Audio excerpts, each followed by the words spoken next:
Do you know someone with a mental health issue? You may not be aware of it, but you probably do. In any given year, 1 in 5 people will experience difficulties related to mental health, such as depression or anxiety. And 1 in 20 people are living with a serious mental illness, such as schizophrenia or bipolar disorder.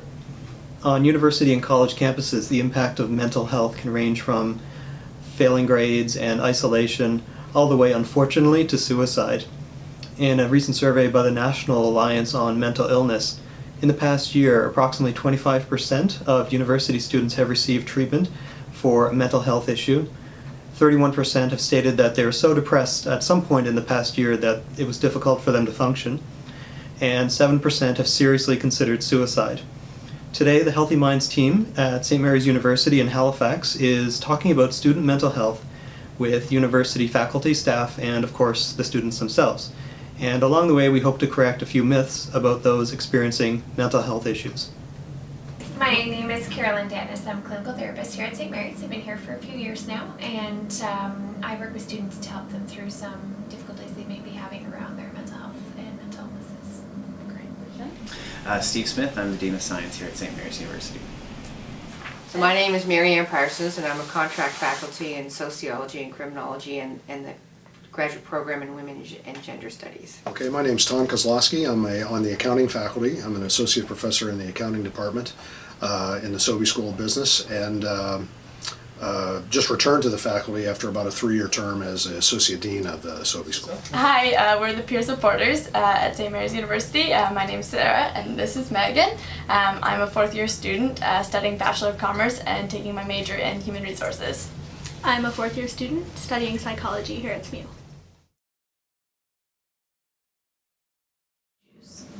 I'd have to say yes, we have definitely seen an increase in our numbers. We always fluctuate over the course of the year. There's some times where it's a bit busier than others, but definitely another piece that we've seen is an increase in the severity of the presenting problems that are coming forward from students. So a lot more complex mental health issues, but yes, we've definitely seen an increase over the last few years. I've seen a drastic increase in students who are experiencing mental health issues. It's absolutely incredible. Given the fact that I just stepped out of a term as associate dean, I did have a lot more exposure to those issues during that time period. All the anecdotal evidence that I've ever encountered kind of indicates that this has become a more common problem and become a more severe problem as well. So, I did kind of observe that in my job as associate dean for those few years that I did that. There's more of an understanding of mental health issues, and therefore these students are being more successful as they get through adolescence and high school, and so we're seeing more of them at the university level. But what's happening is that because some of these students are getting support before they get here, they're actually getting here. And then when they get here, they experience a much higher level of stress than anything they've ever experienced before, and that can trigger additional episodes. It's not something that most people want to admit to, And I do actually have a couple people in my family and friends that suffer from mental illness, and it's something I hold pretty close to me, so. Great, yeah, thank you. I find a lot of people hide it because it's not talked about very much, so a lot of people just kind of keep it to themselves, and I think that's really unhealthy. Yeah, I've had family members, I've had friends that have had mental illnesses and have seen counselors or had to go on medication, but it's just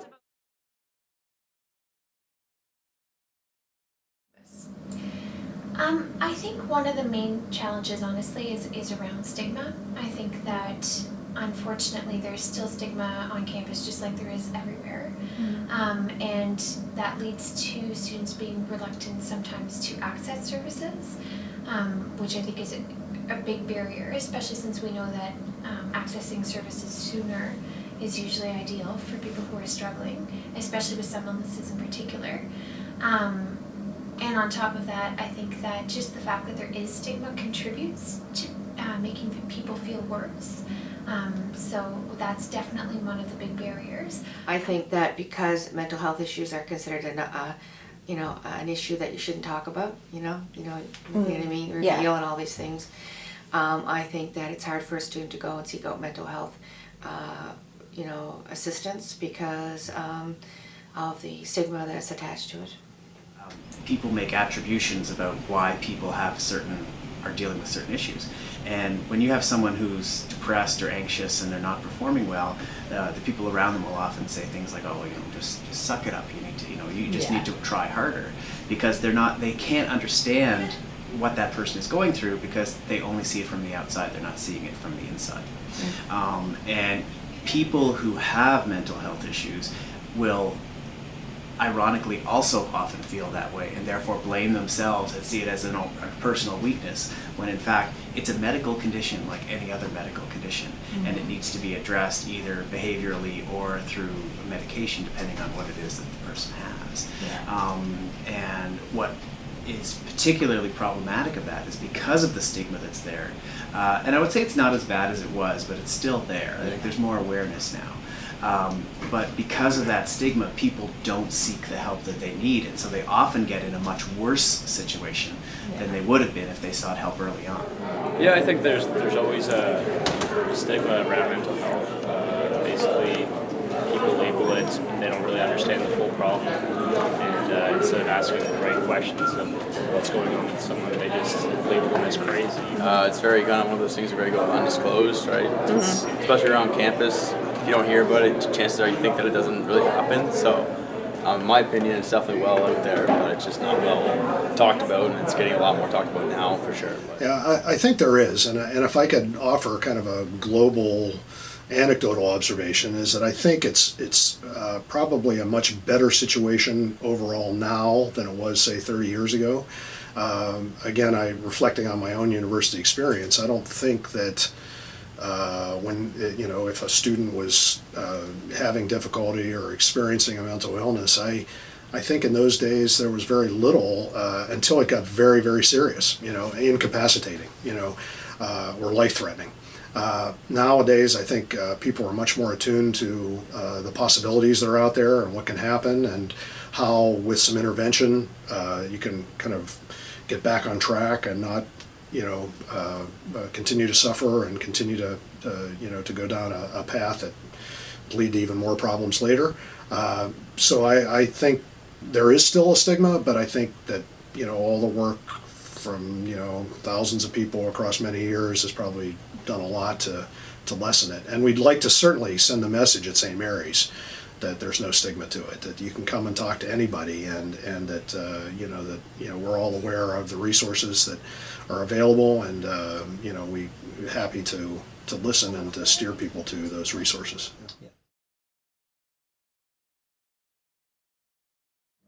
I think there's a variety of different layers and levels to the stigma. I think some people think that mental health or mental ill health is dangerous, and the people who are struggling with those issues need to be avoided or institutionalized or any of those kinds of thoughts. I think that there's also the flip side where it's almost a sign of weakness, and if you just tried harder, you could get over it, and both of those are erroneous.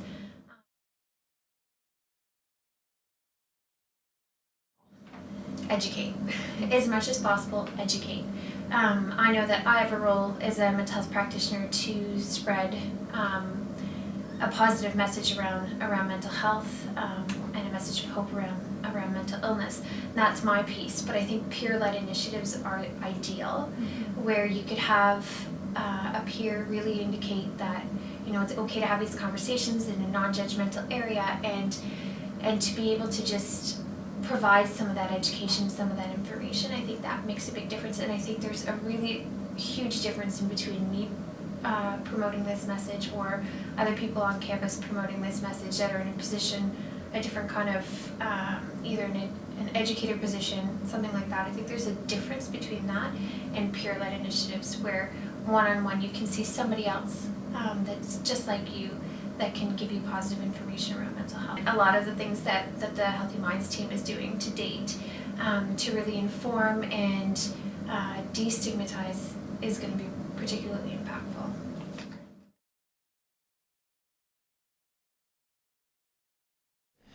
Absolutely not. And I'll tell you, we've had some incidents here at the university where faculty have felt completely out of place because they don't know what to do. They don't have that sort of emergency mental health kind of training, and there have been a lot of efforts that have been put in over the last couple of years to develop that training and provide it to faculty. In fact, there's some sessions that are going on, that went on before Christmas and that are going on now, and what I've been doing is trying to encourage faculty through our newsletters and through the executive meetings to get them to go to that, because see, there's tremendous value in that. Because I think what actually happens is the faculty who want to help actually go too far. They do things that actually put themselves or the students at risk, or could put themselves or the students at risk, when really what they should be doing is making sure that they get that support that they need to address the issue before it becomes too acute. I would say probably not. And I know that there's been an education program in progress here. I attended one of the sessions about trying to make faculty more aware of what might be going on in their classroom. It would be wonderful if we could be more attuned as faculty members and more responsive. But there are also a lot of other questions from the other side, like how much expertise do we have in this area? What do we actually see? Which is often, unless a student comes to see me in my office or whatever, I hopefully I recognize them and maybe get to know their name over the course of the semester. I know them by their work, but I don't really know them well, and I don't know what's going on in their life. And that's why I think St. Mary's efforts to involve students and peer support is so wonderful, because the people that really know what's going on in a person's life, if anybody does, is their peer group and their friends, and not so much us. But we as faculty can certainly do better at, when a student does come to you, or you see a dramatic change in behavior over a short period of time, which it's difficult to pick up sometimes, but if you do see that, then I think we could do a better job at being, able to identify that and being able to respond to it. But that'll be a process of education, and will take some time. Yeah, yeah.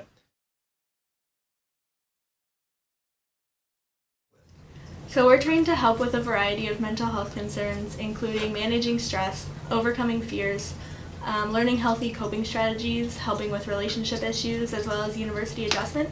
A big part of what we do is referrals to on and off-campus resources. We're not there to give a diagnosis, we're there to offer support on a peer level. And essentially we're just there to have a conversation in a just comfortable, student-like environment. You don't have to schedule an appointment, it's just a drop-in. You can come and go as you please.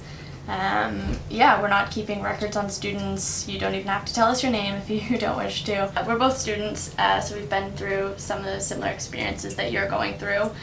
So essentially we just want to be there to support you and help you find the resources that you need.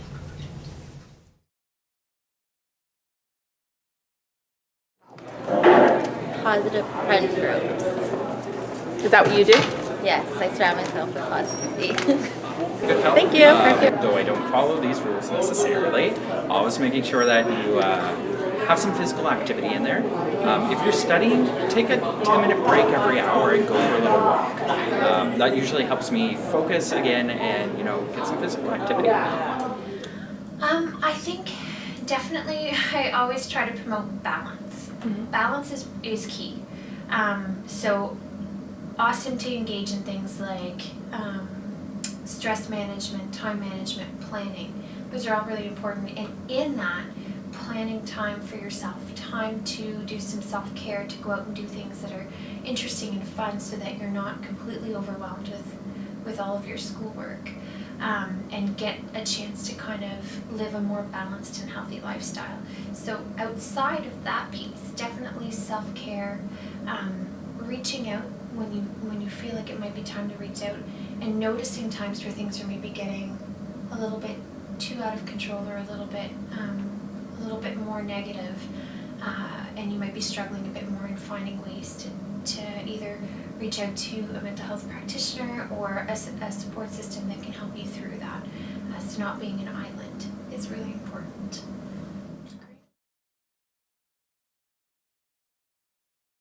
Yeah, well, I think one of the things that I would suggest, based on what I've learned relatively recently, is to do what St. Mary's is doing now, which is to involve the students and their peers in helping, assisting their peers that are having a difficulty, because I think that's really it's probably been a case all across society, not just at St. Mary's, where that peer group or being aware of those things on an individual basis has been sort of neglected. You almost count on the person who's suffering to be able to know exactly what to do and where to go. For us, when we see students, they're usually in a very acute stage. Things have gone very badly at home, things have gone badly in their school, and they get to a very desperate point when they finally seek help. Yeah. And a lot of our students probably aren't seeking help, they're just dropping out and we never see them again. Mm-hmm. And what we really want to be able to do is find a way to help them and intervene early on so that they can still be successful as they work their way through. And they have to become aware that those interventions are there. I know Student Services has developed substantially over the last several years about the kind of supports that are there. We have the 24-hour support that's there. And universities across the country are realizing that making sure there are mental health supports for the students is vitally important. And that takes time, it takes effort, it takes money. And so those are the investments that need to go in there. And I'm happy to see that we've been doing that. And I think the key thing now is making sure that the students are aware of that. And again, going back to the stigma question, normalizing the idea that people get help. It's making sure that everybody on campus is aware of what's there and what's available and what their limits are in their position and where to send students when they need help that they can't provide. So unfortunately, there is still a stigma attached to mental health issues, but the more we talk about mental health openly and honestly, the more this stigma fades. If you are a college or a university student dealing with mental illness or personal difficulties, there is a good chance that help is available right on your campus. So please don't be afraid to reach out and ask for it. This may be from counseling services, your university health clinic, an RA, or someone else that you trust. When it comes to mental health, just know that you don't need to do it all on your own. So thank you to everyone that we interviewed today, and thank you for watching.